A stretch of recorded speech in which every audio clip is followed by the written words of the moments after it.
A very Harold and Kumar Christmas is a film I have always enjoyed throughout the years.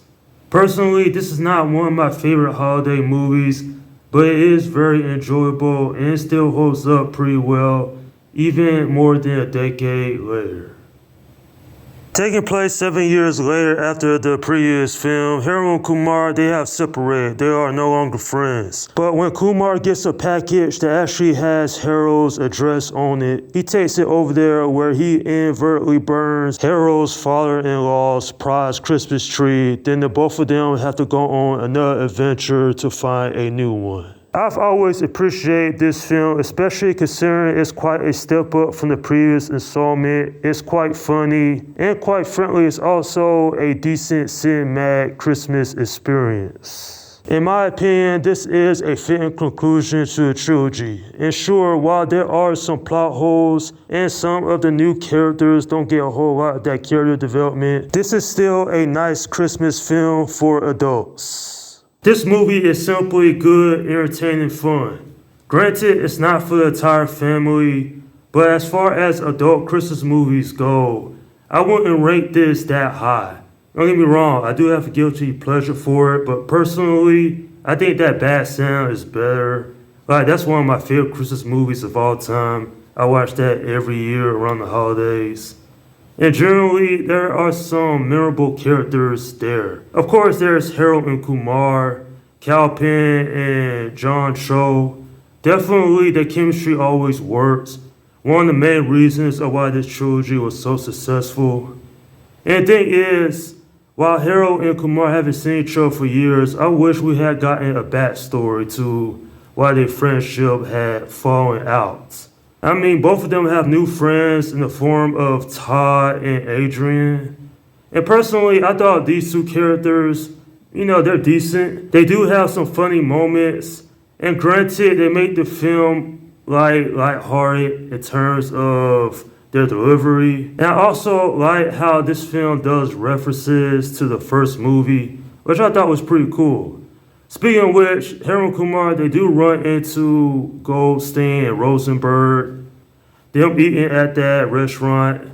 It's a nice little moment. Speaking of which, why in the world does Goldstein and Rosenberg get the short end of the stick in this trilogy? They easily could have been the two characters that accompanied Harold and Kumar on their trip to get a Christmas tree for Maria's father, Carlos. Danny Trejo, I wish he was in here longer. I get it. He was only here to do a cameo role.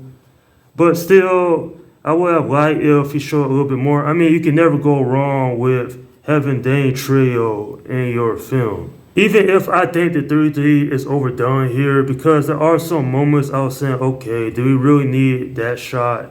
Do we need, them to zoom in on all these 3D actions? I get it, it's a gimmick, but honestly, I never cared for 3D in movies. I feel like it takes away from the experience just a tad bit. Because, well, I'm trying to watch the film. I'm not trying to see this 3D spectacle. As far as the villains go, I thought that Sergey was alright. He doesn't do much near the end of the film.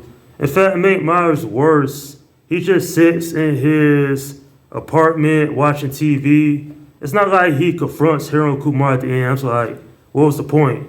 I mean, Elias Koteas does a good job acting, but I kind of wish they gave his character something more to do. At least be more involved at the end instead of having his henchmen go after Harold and Kumar.